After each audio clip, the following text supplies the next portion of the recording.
second, and rounding out the top three of the Lekondagi. And James Dorfling just missing the top three. I expect a lot from Dorfling on his second and final run. Winning a Red Bull Rampage is the most taunting task the sport has to offer. And this man, Kyle Strait, he was able to do it in 2004. But interesting when you think there's never been a repeat winner. Let's hear from Kyle Strait on that.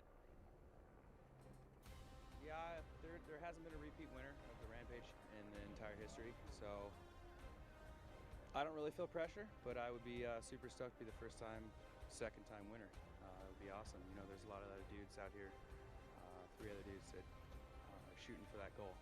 So it's going to be a shootout, and there's a lot of other dudes that want to win as well. So we'll see what happens. I'm feeling good out there.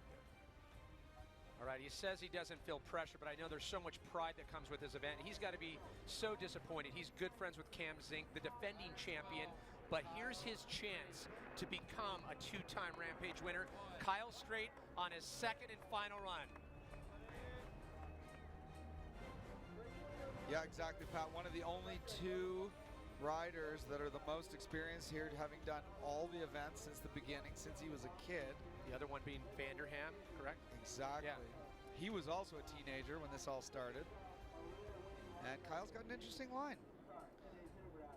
Scored pretty good on the first one, so let's see what happens as he drops off the ridge into the gnarly originalness of his line. Strait currently in 8th place.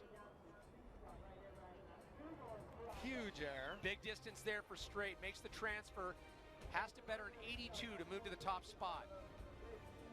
There's the signature Kyle Strait shoulder buzzer. Nice whip.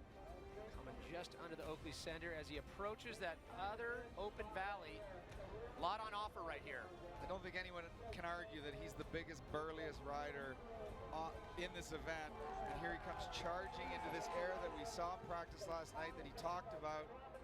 It's a long one. Maintaining that speed, he said it's difficult on the run up. Just a big suicide no-hander lander. And Strait goes down. A testament to how big and tough that guy is. That's a gnarly crash. Tumbling through the dirt, boom, bounces up. The last competitor here you'd want to end up in a headlock with, because he is a burly competitor. But we were talking about that soft landing before in practice. So many riders unable to ride out of it. It is like almost like a soot, even softer than sand. He was able to muscle through it that time, but I should say in the first run. But unfortunate for Strait. Just goes to show you can be 1 foot to the side, and all of a sudden it's a foot deeper of sand, you know. And how about the fact that you negotiate a perfect run and it's on that last 50 feet? You literally can see the corral from there. Yeah, we're gonna be sitting on his first run for the score, I'm sure. But let's have a look at what happened here. Huge air, gets his hands off early, which is super impressive because usually on a no-hander it comes late. And he handled it. He just caught such a hard landing. I think his feet and cranks might have hit the ground, and just anything to stop the momentum can blow you forward and knock you off your bike. Unfortunately, not the suicide no-hander lander, just couldn't land it, and it just didn't come together for Kyle Strait. Unfortunate for the 2004 Rampage champion. The best he'll be able to do, it looks like, as scores starting to come in for Strait.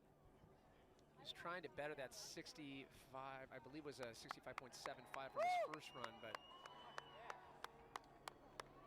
with that fall, I mean, we can assume that it wasn't an improvement. Yeah, I would have to say that. I mean, disappointment for a rider that put so much into his riding and really was looking forward to this Rampage in particular. I think him and Cam Zink really focused on, continuing to make their mark. So we can assume that that's a throwaway as Kyle Strait, his hopes dashed for a Rampage victory in 2012.